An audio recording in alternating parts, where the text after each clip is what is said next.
A continuación, Saúde.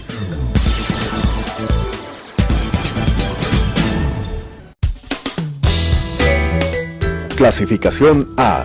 Apto para todo público.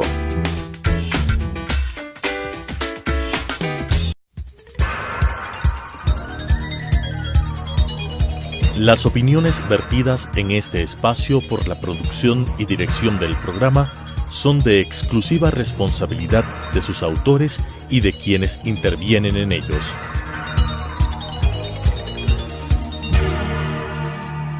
Telesucesos Canal 29 UHF presenta Saúde, Cirugía Plástica y Láser, una visión actual del mundo de la cirugía plástica desde un punto de vista ético con la conducción del doctor Fabián Hidrobo. Saúde.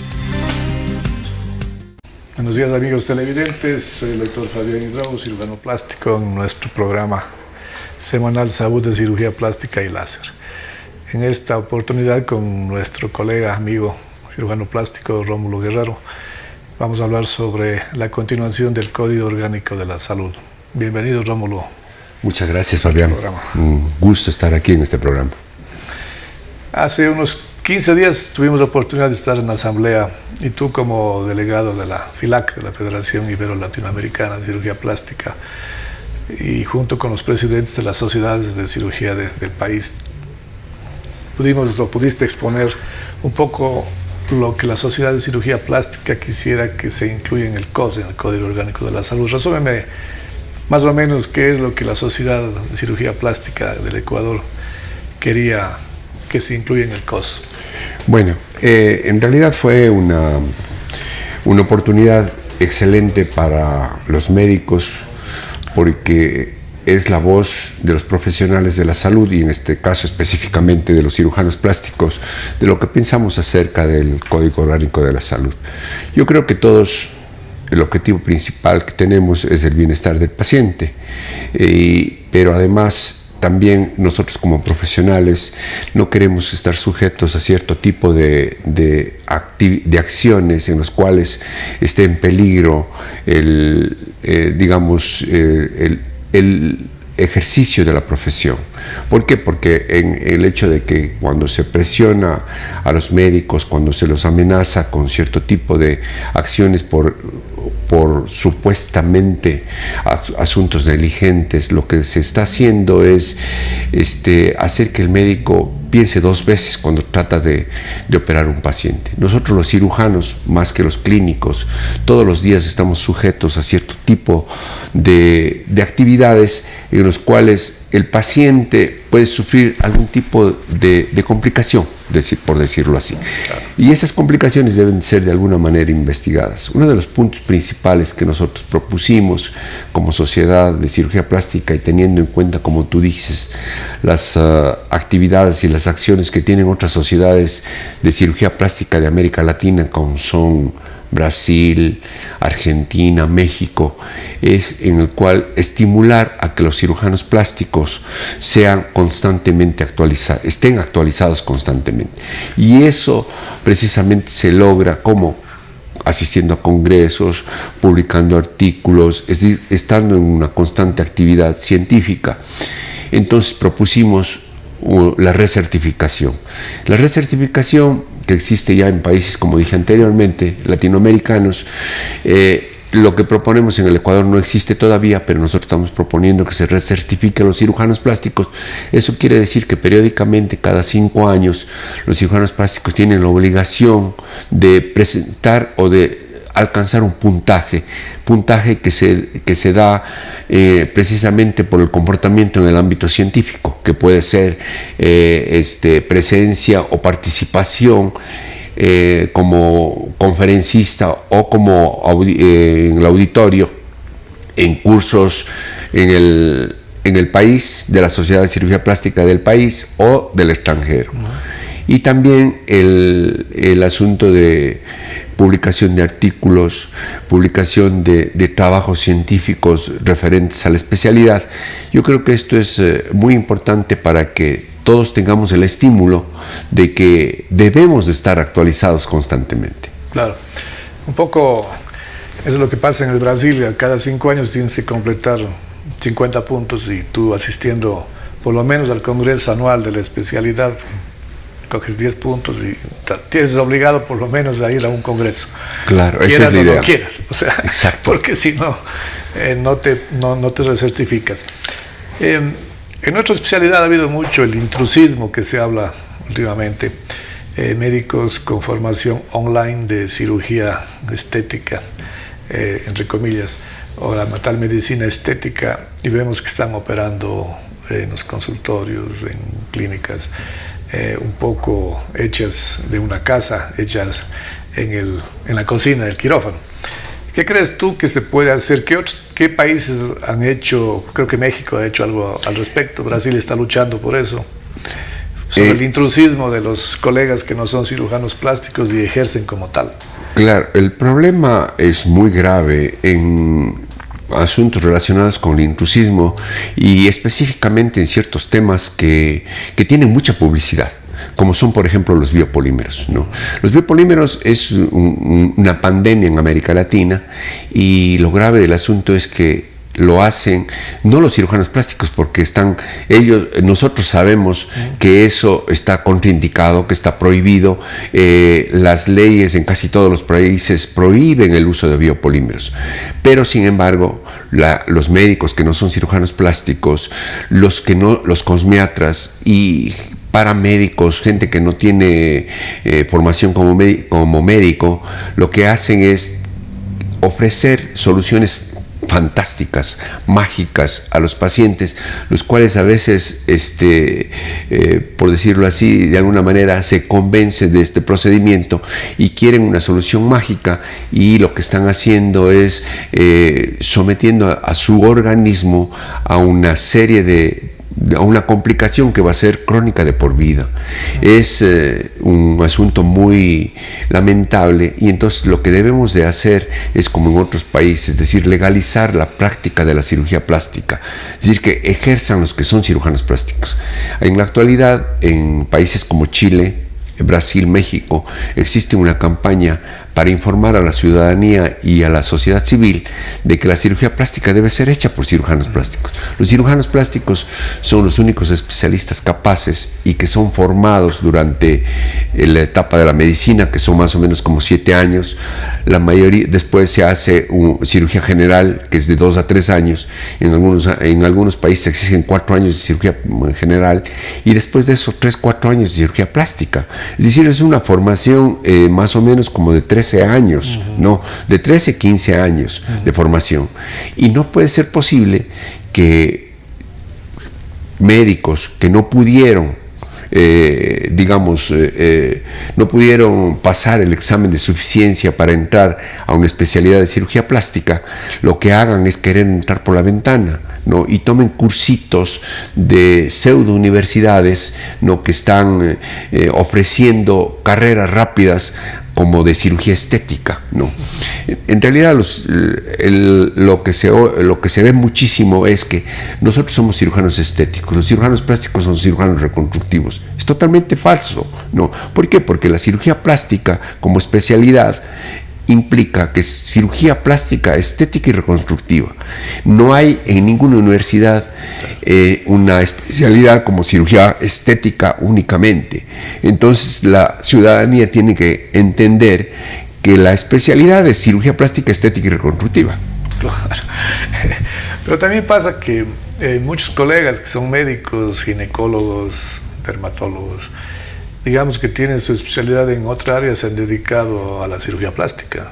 Alguna vez comentábamos contigo mismo, creo que era, de este ginecólogo que le hizo una lipo a algún paciente más de hombre. ¿Cómo es la cosa? Eso es de Ripley, ¿no? Es decir, posiblemente es un paciente que llega a la consulta y tiene una complicación por una liposucción, ¿no? Y averiguando, haciendo la historia clínica, bueno, ¿quién fue el cirujano? El cirujano fue un ginecólogo. Entonces de Ripley dice, ¿cómo es posible? Le comentaba al paciente, debe ser usted el único paciente que tiene como médico de cabecera un ginecólogo. No, es increíble, pero no puede ser cierto. Es decir, ¿qué dirían los ginecólogos si nosotros, los cirujanos plásticos, nos ponemos a hacer cesáreas, a hacer histerectomías? Claro. Es decir, es una cosa para la cual no estamos preparados y en la cual podemos tener complicaciones que no podemos resolver. Con la cirugía plástica existe lo mismo. Dice, hay procedimientos que aparentemente son fáciles para el que lo sabe hacer, pero también hay que estar preparados para que si existe alguna complicación, algún evento que no es fortuito, que no sucede, pero que el organismo lo puede presentar, el cirujano esté preparado para solucionar ese tipo de problemas, que es lo más importante. Sabes que sí, ayer justamente me llamaba una paciente que no es mía. Alguna paciente le recomendó y me decía que se hizo un injerto de grasa hace 1 año y medio y que le salió pseudomonas aeruginosa porque se contaminó. Manda a ver tú, probablemente hospitalar o lo que sea. Entonces, claro, obviamente es un caso como el que hablamos en el código, ahí en el plenario de la salud, que después el médico que se hace cargo es el que te demanda por 300, 400 mil dólares. Yo le decía a la paciente que yo no me voy a hacer cargo. ¿Y por qué no va a su cirujano? Porque dice, el cirujano se fue, ya no sabemos dónde está. Y digo, ¿y era cirujano plástico? Dice, él se decía que era cirujano graduado en Inglaterra, cualquier cosa así. Y ahora sabemos que él creo que está fuera del país, con muchas secuelas de pacientes que te deben haber buscado a muchos de nosotros para resolver los problemas. Como dices tú, hay que saber resolver los problemas también, pues. Claro, porque si no también solo operar y después, cuando ya se complica, dice, vaya a un verdadero cirujano plástico a ver qué puede hacer él. Claro. ¿No te parece? Así es. Ahora, hay leyes en México que están haciendo que el intrusismo sea cada vez más, digamos, rechazado por la sociedad. Parece que hay penas de cárcel, alguna cosa así que me comentabas. ¿Está saliendo alguna ley al respecto? En México es un estado federado, es decir, cada estado de la federación existe una ley global para todo México, pero además cada estado con su Congreso tiene que aprobar las leyes. Entre esas están ahora en el asunto de la salud, precisamente por la cantidad de intrusistas y de escuelas que digamos, imparten cursos online sobre cirugía estética, y en la cual ha aumentado el asunto de las complicaciones. Entonces todos los congresos de la federación están preocupados por esto y están, entre una de las cosas que yo creo que es muy importante es el hecho de regular la publicidad engañosa, ¿no? Eso es muy importante porque muchas de las veces los cirujanos plásticos que estamos dentro de una sociedad no salimos en los medios de comunicación o no publicitamos la cirugía plástica de una manera, digamos, como vender llantas, ¿no? La publicidad o la información que damos es una información de carácter profesional, pero el que no está dentro de la sociedad sale con que tengo una promoción 2x1, Black Friday, eso es como decir, la gente de alguna manera se atrae, pero tiene que tener cuidado, y lo más aconsejable es investigar a su cirujano, ¿no? Si yo me voy a someter a un procedimiento, no tengo que ver la noticia, pero además la información que sale en los medios sociales, pero además tengo la oportunidad ahora con las redes sociales, el Google y todo lo demás, lo puedo investigar al cirujano a ver quién es, si merece la pena, si dice lo que dice que es, ¿no? Claro. Que eso es importante. Entonces en México están regulando la publicidad engañosa, están regulando los centros donde se hace procedimientos de cirugía estética para que cumplan las normas, y sobre todo el asunto de la profesión, ellos tienen la recertificación. Todos los hospitales exigen a los médicos que cada 5 años presenten su recertificación para tener los privilegios de poder operar en ese hospital. Entonces, de esa manera se está regulando para que cirugía plástica sea hecha por cirujano plástico. Claro, eso en realidad es un lema que en Brasil también se da con mucha fuerza, la cirugía plástica por cirujanos plásticos. ¿Tú crees que ese problema, por ejemplo, del COS, que habíamos visto que en el COIP había alguna acción penal cuando había una sospecha de mala práctica médica, parece que en el COS se va a regular? ¿Tú algo...? Yo creo que hay algunas cosas que no... digamos que las complicaciones que pueden suceder en cualquier especialidad tienen que ser, por supuesto, desde el punto de vista legal, juzgadas en el plano civil. ¿no es cierto? Investigadas en el plano civil. Y después, si hay algún caso que amerite, se puede ir al ámbito penal, pero no desde el principio hacerlo como un asunto de homicidio culposo. Yo creo que eso es una... Yo no entiendo mucho por qué, pongamos, entre todas las profesiones que existen en el ámbito de la humanidad o del país, no, los médicos somos los únicos a los que se le exige que nuestra profesión sea como un apostolado, ¿no?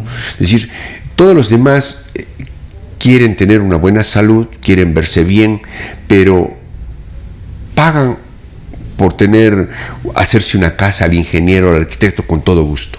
Pero cuando son asuntos de salud, la gente no quiere, lo ve como un gasto, que no es necesario, como algo que en realidad no estaba presupuestado. Y al médico, en realidad, lo tratan de atacar por todos los medios. Lo que no pasa ni con los abogados, ni con los ingenieros, ni con los arquitectos, ¿no? Y esto es yo no entiendo por qué. Porque cuando nosotros nos graduamos, tenemos la convicción de que en realidad el objetivo principal de la profesión es el de curar, sanar a las personas que lo necesiten y siempre ver el bienestar de los pacientes. Sin embargo, nadie es infalible, claro. No, todo el mundo tenemos complicaciones. No, a ver, muchas veces alguien se presenta y dice, yo nunca he tenido una complicación. No es cierto, claro. No es cierto. El que no tiene complicaciones es el que no opera. ¿No? Entonces, las complicaciones, hay un margen de complicaciones que tienen que estar dentro de la norma, ¿no? De la norma en la cual no exista negligencia, en la cual se hizo todo el procedimiento de acuerdo a lo que sabe el médico, al asunto profesional y ético, pero tomando en cuenta todos estos procedimientos, el protocolo que está establecido, a veces existen complicaciones. Entonces, esto debe ser investigado desde el punto de vista civil. Y lo que pasa es que ahora existe cierto tipo, también para eso, publicidad engañosa, y muchos de los pacientes ven la oportunidad, ¿no? ¿La oportunidad de qué? La oportunidad de usufructuar económicamente del médico si tiene una complicación, lo cual, a mi modo de ver, es terrible. No se puede prestar en el futuro una serie de maniobras que van a perjudicar al médico, pero sobre todo al paciente. ¿Por qué? Porque los seguros médicos, como en Estados Unidos, van a ser muy caros, el médico se va a ver obligado a comprar seguros. ¿Quién va a pagar el asunto de los seguros? Digamos al final, el paciente. Claro, que es lo que sucede en Estados Unidos, ¿no? Por eso es que la medicina ya también y los honorarios médicos, creo que el 30 o 40% van para el seguro del cirujano. Entonces, claro, una cirugía que cuesta $2,000-3,000 ya te cuesta tal vez 10 veces más, porque tiene que pagar un seguro caro, y allá sin seguro exactamente no se puede trabajar. Un poco habíamos hablado la semana pasada con la asambleísta Galarza, Anita, sobre la tabla de honorarios que parece que en el nuevo COS están queriendo poner todos los médicos cobren lo mismo. A mí me parece una cirugía estética. Si tú operas en tu clínica o en tu hospital o en un hospital privado, nunca puede ser el mismo valor que si tú operas de una clínica más pequeña. O sea, yo creo que eso, por lo menos, me parece una utopía, pero ¿qué opinas tú en cirugía plástica? Yo creo que no sé, como decíamos, cada cirugía plástica es una cosa que yo no creo que sea no es correcto, para empezar. El asunto de la inversión que pongamos de los médicos que tienen clínicas privadas es muy alta, ¿no? Y siempre se busca el asunto de la excelencia. La excelencia está totalmente relacionada con el equipamiento. El equipo en medicina tiene una vida útil muy corta, ¿no? Entonces es como alguien que dice, a ver, me voy a hacer una tomografía de última generación. Decir, bueno, ¿para qué sirve una tomografía de última generación? Un TAC 3D, yo puedo ver las tumoraciones hasta dónde llegan y todo lo demás. No es lo mismo que una radiografía. ¿Cuál es la diferencia entre una tomografía y una radiografía? Una tomografía puede costar 5 veces más que una tomografía, ¿no? Pero ¿qué para el asunto de diagnóstico, en realidad la tomografía es mucho mejor y puede, en definitiva, ser un ahorro. ¿Por qué? Porque al final dice, es una cirugía que no era necesaria, o es una cirugía que el médico va y hace un análisis, hace una evaluación y después un plan quirúrgico. Entonces, con el asunto de los honorarios de médicos privados, es lo mismo. El paciente lo que hace es, primero, analiza a su médico y va con el que tiene confianza, primero, y con el que le recomendaron, ¿no? Y después de eso, también con que le presta los mejores servicios.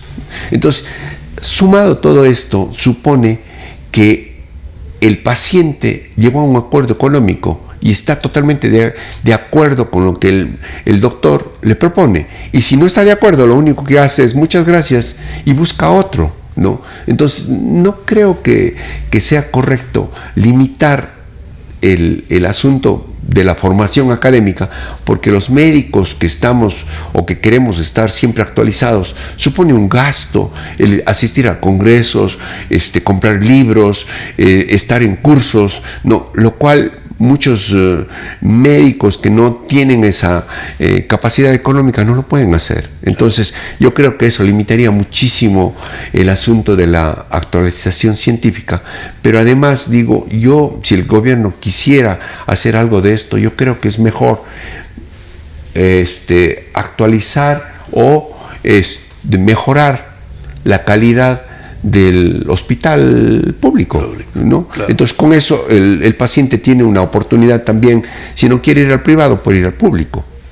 Un poco como sucede en Francia, ¿no? En donde la salud pública, digamos, es igual o mejor a la privada, y los médicos realmente trabajan en los privados, también en sus consultorios, pero la mayoría de gente va, como dices tú, pues los hospitales son de excelencia. Exacto. Yo creo también que esto limitaría mucho la inversión en salud, o sea, como dices tú, viajar, gastar un congreso en el exterior que te cuesta a veces $2,000 solo la inscripción, fuera de pasaje, de hotel, en fin. Y eso me decías que en algunos países inclusive te descuentan el impuesto de renta, algo así como en México. Eso. O cuando tú haces obra social también te pasa lo mismo, o sea, cuando tú operas a un paciente gratis, algo de eso parece que ya está regulado en México, ¿no? Claro, lo que pasa es que existen países en los cuales el ejercicio de la profesión, en vez de que los organismos de control castiguen, estimulan con acciones que son diferentes a castigar. Aquí muchas veces estamos pensando solamente cómo hacemos para que se ejerza bien la profesión. Yo creo que es mejor castigarlo. Es al revés, yo creo que es mejor estimular. Es decir, pongamos, no existe un premio aquí, por decirlo así, al desarrollo científico. No existe un premio a la investigación médica de primer nivel, a publicaciones internacionales. Entonces los médicos, por ejemplo, en el extranjero, los médicos que son jefes de servicio en un hospital público están obligados a escribir y trabajos de investigación, hacer trabajos de investigación y a publicarlos, ¿no? Entonces eso estimula a la gente a que siempre tiene que estar constantemente investigando, y eso es para beneficio de los pacientes. Y también, por ejemplo, en México yo opero un paciente, digamos, por asuntos de condición socioeconómica baja, y hago como una obra social, ¿no? Ese paciente también va y se puede descontar de la renta que yo pago anualmente al servicio de rentas internas, ¿no? Entonces, de esa manera, todo el mundo se estimularía como para también tener. Aquí en el Ecuador existe una ley que nosotros estamos obligados a brindar atención social a pacientes de bajos recursos. Yo creo que incluso, no estoy seguro, existe un tanto por ciento, ¿no? Pero sin embargo, todos lo hacemos, más de lo que dice la ley, ¿no? Todos lo hacemos, pero esto debe ser regulado de alguna manera, ¿no? El hecho de que alguien vaya a la consulta, que nosotros operemos esa cirugía y lo que hagamos se pueda descontar de la renta, sería un estímulo, claro. Porque ¿Qué pasa, por ejemplo, con los médicos americanos que vienen las brigadas a operar en el Ecuador? Entonces, bueno, esos médicos tienen un buen corazón, sí, tienen buen corazón, pero también piensan bien, porque todo lo que hace aquí en el Ecuador o en América Latina llevan los protocolos operatorios a Estados Unidos y muchos de ellos lo descuentan del impuesto que pagan anualmente, ¿no? Eso sí es cierto, y por eso es que en algunos países como en Brasil se han suspendido esas brigadas porque dicen más bien vienen a practicar y a ganar ellos más bien réditos en lugar de ayudar a la población. Realmente el tema es muy largo. Gracias, Rómulo, por tu presencia. Siempre eres bienvenido y podemos seguir tocando el tema la próxima semana. Gracias, queridos televidentes, en nuestro programa Salud de Cirugía Plástica y Láser. ¿Alguna palabra final, Rómulo? No, solamente quiero agradecerte por este tipo de entrevistas en las cuales no solamente se habla de cirugía plástica, sino también del asunto profesional, que yo creo que es muy importante que la sociedad civil esté informada. Muchas gracias. Las opiniones vertidas en este espacio por la producción y dirección del programa son de exclusiva responsabilidad de sus autores y de quienes intervienen en ellos.